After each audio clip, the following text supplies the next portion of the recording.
Bonjour, bonjour une fois de plus et bienvenue à ces 3 minutes de partage. Ce matin, nous allons regarder le livre de Jérémie chapitre 17, le verset 1.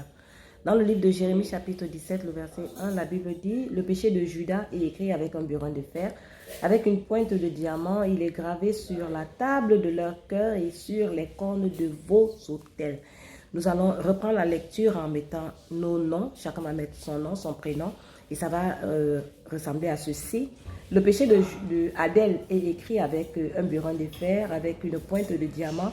Il est gravé sur la table de son cœur, du cœur d'Adèle, et sur les cornes de vos autels, sur les cornes des autels d'Adèle. Alors, lorsqu'on regarde la parole de Dieu, on dit que le péché est gravé avec un burin de fer et avec une pointe de diamant. Ça veut dire que, vous savez, pour ceux qui savent, quand on fait une gravure, quand on grave quelque chose, on grave le nom, peut-être sur une coupe ou je ne sais pas sur quelle matière.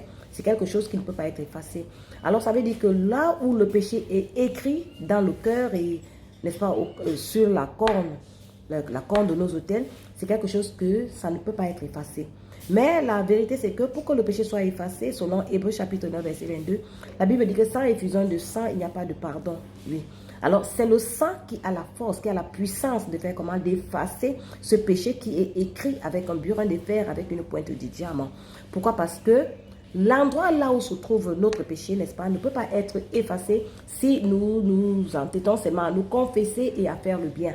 Pour que ce péché soit effacé, il faut qu'il y ait effusion de sang. Sans effusion de sang, il n'y a pas de pardon. Alors imaginez-vous que votre péché soit gravé dans votre cœur. Ça veut dire que lorsque quelqu'un pêche, il sait consciencieusement qu'il a péché, il sait qu'il a péché, il sait c'est devant lui. Mais maintenant, le péché qui est dans le cœur doit aussi être, n'est-ce pas, représenté devant Dieu. Et devant Dieu, le péché est écrit, la Bible dit que dans les cornes, n'est-ce pas, de nos autels. Parce que c'est à l'autel qu'elle fait le sacrifice, elle brûlait le sacrifice, n'est-ce pas, qui sert pour l'expiation de nos péchés.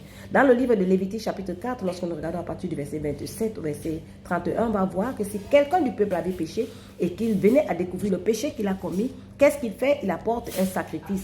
Lorsqu'il apporte ce sacrifice, le sacrificateur prend de ce sacrifice, après que la victime ait posé ses mains sur le sacrificateur va égorger, recueillir le sang qu'il va mettre sur les cornes de l'autel et il va mettre au pied de l'autel pour que Hébreux chapitre 9 verset 22 soit, n'est-ce pas, accompli. Sans effusion de sang, il n'y a pas de pardon.